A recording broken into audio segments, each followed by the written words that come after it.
Now, the first of two reports on the ever-growing student loan debt problem. NewsHour economics correspondent Paul Salmon tallies up the larger toll it's taking and what it means for new graduates. It's part of his ongoing reporting, Making Sense of Financial News. America's age-old academic rite of spring, commencement. Degree in hand, graduates are about to begin real life and the world of work. What's different these days is the cost of that degree and the extent to which it's been financed with debt. Americans owe $700 billion in car loans, more than $800 billion on our credit cards. But student debt now tops $1 trillion. And it's not just weighing down the 37 million former students who owe it, but the whole economy. Here's economist Paul Krugman in a recent public interview. The preponderance of the evidence is that the biggest single factor keeping us where we are, keeping us in this depression, is the overhang of debt. And student debt, we asked him a few days later. Household debt is the ball and chain on this economy, and student debt is a big part of it. But how, you might wonder, could people like Ricky Evans, age 32, who works in finance in the D.C. area and earns upwards of $70,000 a year, still have student loans of more than $80,000. Honestly, back then, I barely understood interest rates. What about 27-year-old teacher Beth Hansen? In addition to working full-time at a Maryland middle school, she now works two other part-time jobs, running an after-school book club, singing in a church choir, and yet earned only $46,000 total last year, while still owing more than $60,000. Looking for employment? Yes. She's now looking for a waitressing job to make ends meet, working tables after teaching 7th and 8th graders all day. Did she understand the load she was taking on? Think, how old was I when I signed my first promissory note? 17. Am I really going to read said promissory note from beginning to end? Or understand it. Or understand it even if I had read it. Most students will sign whatever piece of paper is put in front of them, and they won't pay attention to it. Mark Kantrowitz is a financial aid expert. There's no one out there telling them, don't borrow too much. Daniel Habtemiriam, 28, a medical statistician who had attended the Krugman event, says student debt is depressing pretty much everyone he knows. I know for myself and as well as for many of my peers, we've put off major life decisions, put off having children, putting off buying a house. My peers don't have enough revenue, they don't have enough income, they don't have enough security and enough sort of confidence in their future income. And the overhang of debt is restraining them? It's a terrible burden, yes. Beth Hansen is typical. I live in a one-bedroom apartment, and it's the cheapest one I can find, and it's still 35% of my monthly income. That also makes it so much more difficult to pay off my student loans.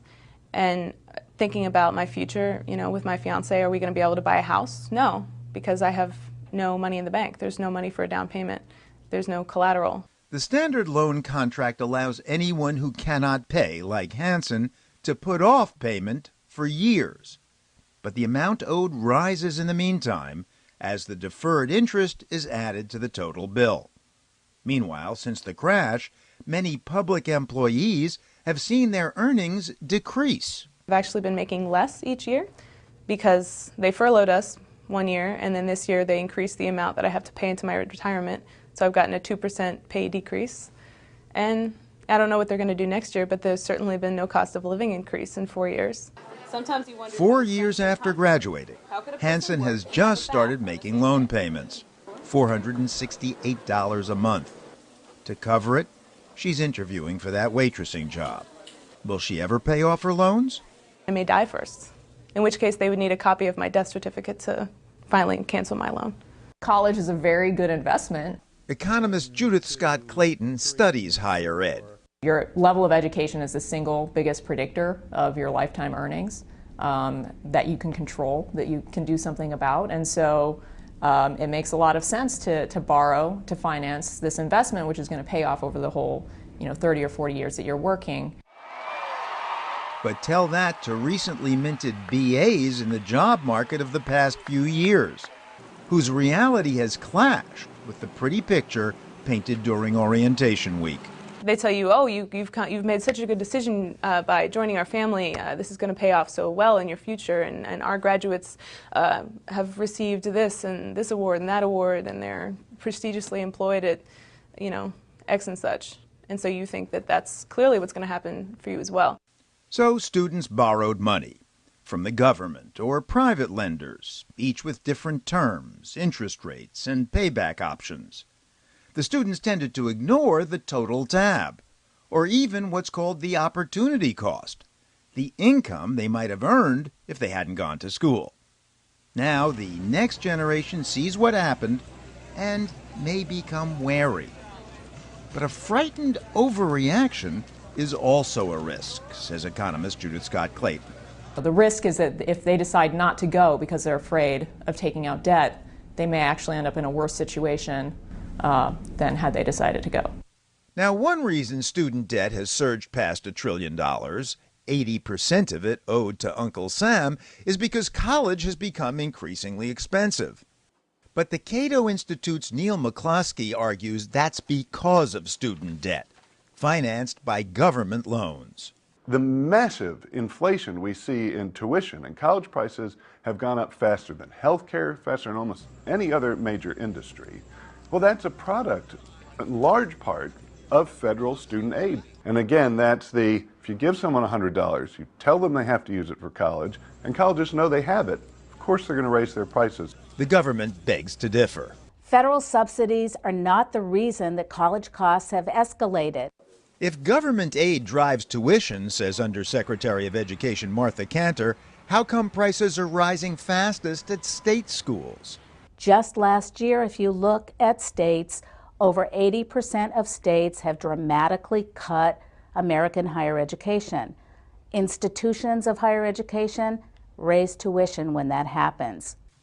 But no matter who's responsible, soaring tuitions mean soaring debts mean more defaults. And that's very bad news, says Mark Kantrowitz. When someone defaults on a student loan, it's like a trip through hell.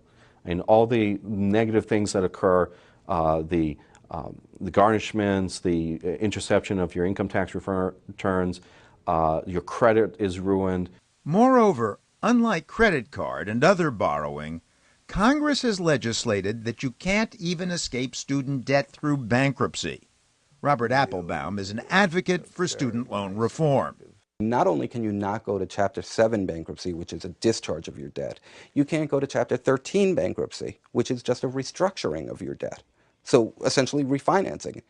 You go into massive amounts of debt just to get an education that you need as a prerequisite to get a job, and then spend the rest of your life paying off that educational debt. There's got to be a better way. The policy question, then, that hangs over the $1 trillion student debt overhang, is there a better way? And if so, what is it? Paul's next report looks at the move to forgive student loan debt. Online, you can figure out whether it's still possible to work your way through school. You can use our college cost and income calculator.